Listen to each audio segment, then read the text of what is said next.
to writer and feminist Rebecca Reed about this. She has written about this, particularly about the comedy industry and why it's home, she asks in the article for The Telegraph, to so many questionable men. Good morning to you, Rebecca. Good morning. Thanks very much for joining us.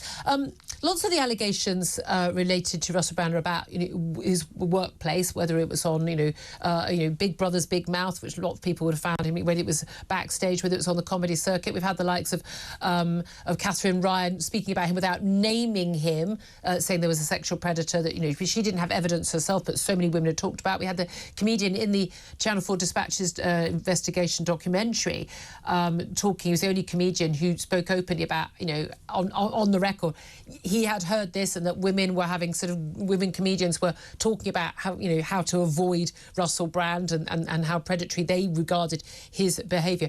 Do you think that showbiz in particular is a problem? Do you think the comedy world is particularly bad? I think the comedy, so the piece that I wrote for Telegraph, I've written about it quite a lot over the last few days, but the piece of Telegraph was actually a slightly lighter one, which is about when I started dating earlier this year. I developed a no comedians rule very quickly because a surprising number of the wrong uns on dating apps were comedians. And I was just really shocked at the consistency across, that's the only job where I was consistently shocked by their behaviour, both in terms of being married and claiming not to be, using their status to try and influence much younger women to be to find them appealing. So yes, I do think it is particularly bad in comedy, but then in every industry I've ever had any access to, whisper networks and women sort of saying, I really wouldn't be in a car, I wouldn't get a cab back with him, I wouldn't be alone with him, I wouldn't go into the kitchen with him at work. Those exist in every industry. Journalism, I think we probably both could individually name a number of people, privately, not on television, who you have heard you just probably wouldn't put yourself in that position with. And that's a very frightening reality that we've allowed to exist, that the best way for women to stay safe is to just secretly say to each other, don't be alone with that guy. That's not a good system. Yeah, it's not how I've ever operated. I don't go with the secret thing. I've always spoken out. I've spoken to male colleagues about their behaviour towards younger female colleagues in the past, and then gone formal with it when they failed to change their attitude. I said, you're making these women feel uncomfortable. Stop what you're doing. But I know I may be cut from a different cloth from a lot of women in terms of that. My reaction. I mean.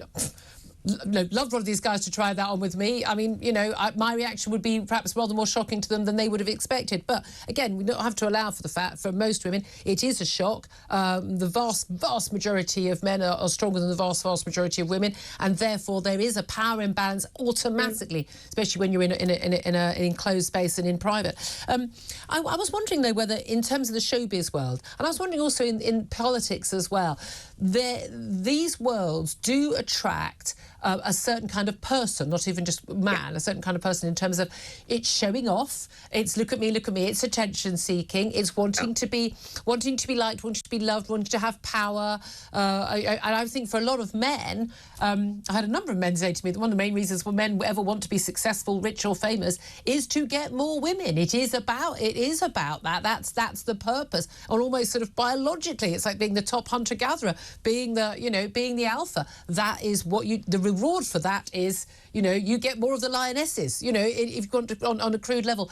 Do you think that is part of the issue here? That actually the sort of men who are attracted to these careers, that is kind of their purpose? Yes, in theory, I do totally get what you're saying. I think politics particularly, because of lots of the people who are in politics, they can make a lot more money in a different industry. MPs are not especially well paid. For the country, but, in comparison to things like law or finance. So there is absolutely a sort of a fetishization of power, and that sense that, like, if you're more powerful, you can attain more things, including women. But I think the place where that slightly falls down is that nobody has an issue with men wanting to become sexier and more powerful so women consensually want to sleep with them. No one has an issue with the kind of Warren Beatties of the world who have legitimately seduced many, many, many women in a way that everybody's enjoyed. The issue here is that these men, it seems to be like an unfillable vessel how much they want to be able to have women, because these are men who are attractive, successful, wealthy, and they are still violating women's consent, and they don't need to.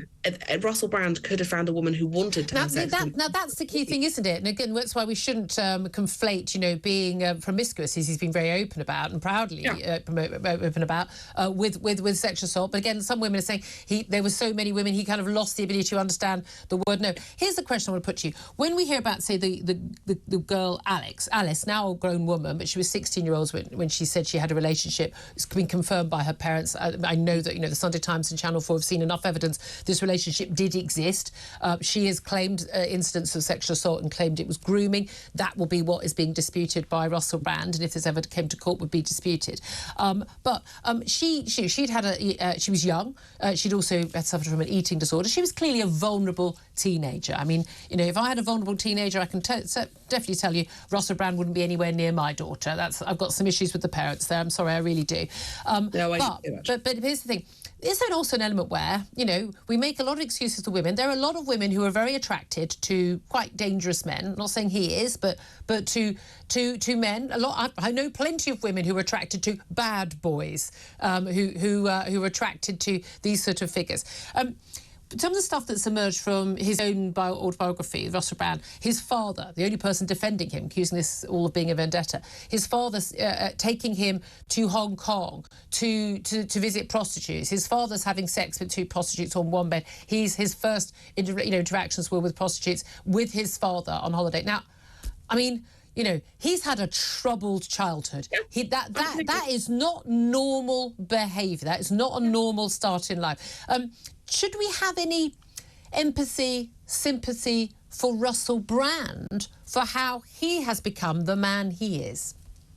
I always have empathy for anybody who finds himself in this situation, because no matter what you did, it must be a terrifying experience to have everything come crashing down. And I think, personally, he probably deserves it, but that doesn't mean that it would be easy.